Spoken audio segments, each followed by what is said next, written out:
Magandang araw mga kaibigan. I-shout out ko muna at pasalamatan ang dalawa kong kaibigan, subscribers, at the same time researchers, si Yodora at Chris Torres. Salamat sa palagi niyong pagpapadala sa akin ng mga articles, post and videos, kaya nakakagawa ko ng maraming reaction vlog.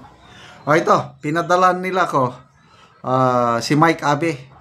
Sabi, General, si Mike Abe pinapatigil na pala ng PCO dahil sa pagbulgar niya sa korupsyon na nangyayari sa PCO. Wow! Salute kay Mike Abe. Tuloy mo, yan. Labanan natin ang korupsyon. So itong laban sa korupsyon, wala nang politika. Kung maka Marcos ka, maka Duterte, maka whatever. Ang kinabukasan ng ating susunod na salinlahi ang nakataya. Magkaisa tayo laban sa korupsyon. At ito, binulgar ni Mike Abe ang korupsyon sa PCO. Ngayon pinapatigil na siya. I don't know kung sisibakin siya. Suportahan natin si Mike Abe. Laban dito sa korupsyon nangyayari sa Marcos administration. Okay, pakinggan natin ang kanyang pahayag. Naunang may programa siya. Binulgar niya yung mga korupsyon sa PCO, lalo na sa PTB4. So, pakinggan. Just lang ito dahil marami na pong nagtatanong, marami na hong naghahanap, maraming ang iba nagulat pa. Uy, salamat na pala doon sa mga tawag at mga text, tawag at nakikibalita. Kaya yan po yung ating pag-uusapan. Ngayong biglaan na ating broadcast. Ayan, no? Halaga lahat, pero smile tayo. Kaya talaga, may mga pagsubok talaga. Pero ito po ang totoo. Prinsipyo, paniniwala, pagmamahal sa bayan, pagmamahal sa pera ng bayan, pagmamahal sa gobyerno, at bilang pagsuporta ko from day one kay Pangulong Marcos. Alam po ninyo, mula pa po noong 2021 na mag-file siya ng Certificate of Candidacy, tumaya na ako kay Pangulong Marcos na siya'y suportahan ng voluntary, walang kapalit kahit ano. Hanggang sa kampanya, hanggang sa matapos, at ngayong presidente siya ng halos mahigit ng 3 taon. Yan po yung aking ginagawa. Walang kapalit, walang kung anuman. Voluntary akong tumutulong sa radyo, telebisyon, at sa social media, sa aking mga channel. Mike Abe Opinions channel ito at yung MA Pinoy TV yung kabila. Yan po ay dahil sa pagmamalasakit ko sa ating administrasyon at sa Pangulo. Pero ito po ang nangyari. Yon. Yan, masaya. Yan na, yan na. Hindi na po ako pinayagan at madaling sabi, umalis na po ako sa PTB4. Allah!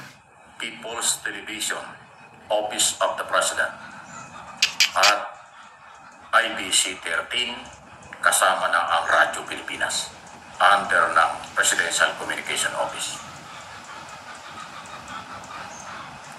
Si PCO Secretary Dave Gomez po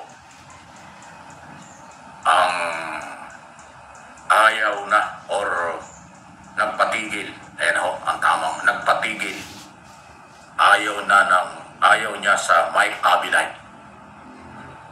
Dahil sabi, yung PCO, Office of the President, na si Acting Secretary Dave Gomez, ang dahilan po kung bakit hindi na ninyo ako mapapanood sa Channel 4. Ayaw niya yung aking pagsasabi ng totoo.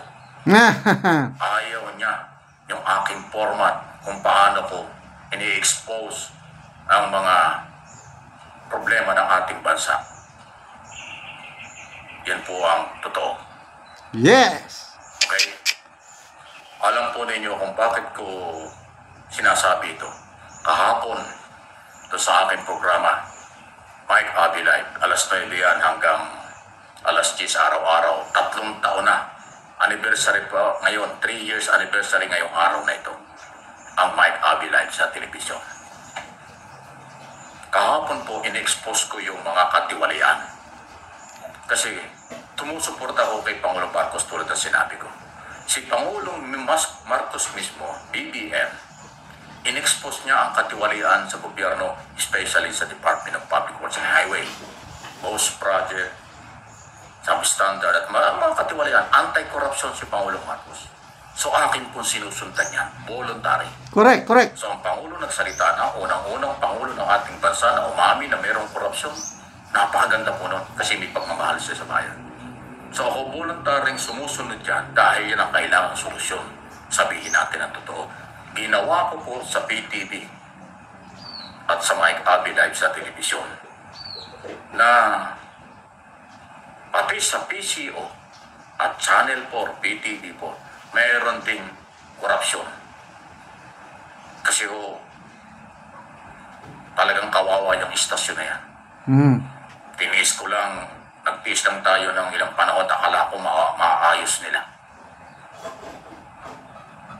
May mga balita, in-expose na ho ni Senator Rapi Tulfo yan, na talagang parang hindi istasyon na telebisyon ng Office of the President. Daming kulang, lalo na ngayon. Tumutulo ang mga kisame nila dyan, walang aircon ang mga opisina. Ang studio dadalawa, yung isa madalas sirapa, isa na lang ang studio. Maraming problema ang mga empleyado dyan. Magulo, kawawa yung mga empleyado. At ang Channel 4. Tatlong palapag po yung building. Mula sa ground floor hanggang third floor o hanggang propaganda, tumutulo dyan. Pumapagsak na yung kisame dahil sa pag-umulan. So kulang sa maintenance, maraming problema. Pero bakit nakakaganon? Nasa ng pera ng pang-maintenance ng kailang opisina? Bakit laging walang aircon? Kung may aircon man, laging napakainit sa studio. Kung yung mapapansin, no, ako pa nandiyan pa eh. Nagpapaypay ako habang kasi talaga hindi ko matiis ang init. Eh siyempre nakakontentay tayo dahil television tapos walang aircon. Para tayo magbuburutas ng matino. Okay. Salamat, Mike Abe. Kahit maka Marcos ka, ako naman maka Duterte, kaya lang sa pag-expose ng korupsyon, saludo ako kay Mike Abe. Suporta ko sa inyo. Ituloy mo yan. May prinsipyo ka. At sana mas marami pang mga BBM vloggers na katulad ni Mike Abe na magsalita laban sa korupsyon. So, tama lang yung ginawa niya. I-expose ang korupsyon sa PCO. Ngayon, sinibak na siya. Okay. So, ganyan po. Kalakaran. Pag nagsasalita ka against corruption, sisibakin ka. Okay, salamat mga kaibigan sa inyong pagsubaybay sa ating channel. Nakakatulong kayo ng malaki sa tribong Talandig ng Bukidnon dahil ang income natin sa channel na ito is pantulong sa tribo. Sa ngayon, nagpapatanim tayo, may livelihood assistance tayo sa kanila, nagpapatanim ng saging lakatan at Arabica coffee. Panoorin nyo ang video na ito. Anak ko sa area ni Elvin sa iyang tamnan og kape. So karon ako siyang bisitaon.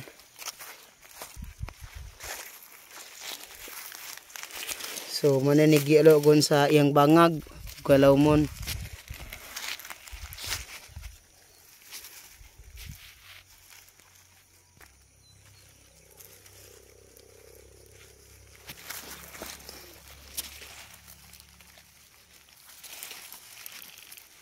So mo na ni ang seedling among napalit nga natanom ni Elvin nga tag 25 pesos ang kada usa ani. O kining among napalit nga seedling 14,550 na ni. So kining iya ni Elvin 300 na ni ka seed.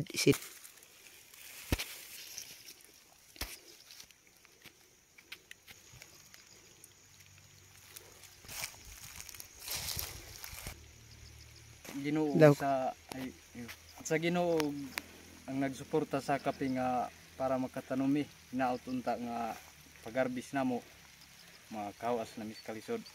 Oo. So kining nahatag sa mga seedling pila gani ni ka buok? 300. Oh, 300 ka buok. So tag 25 pesos ang isa. Kada isa. Oo, pila gani imong anak? Isa. Isa pa. Oo, so wala pa kay estudyante.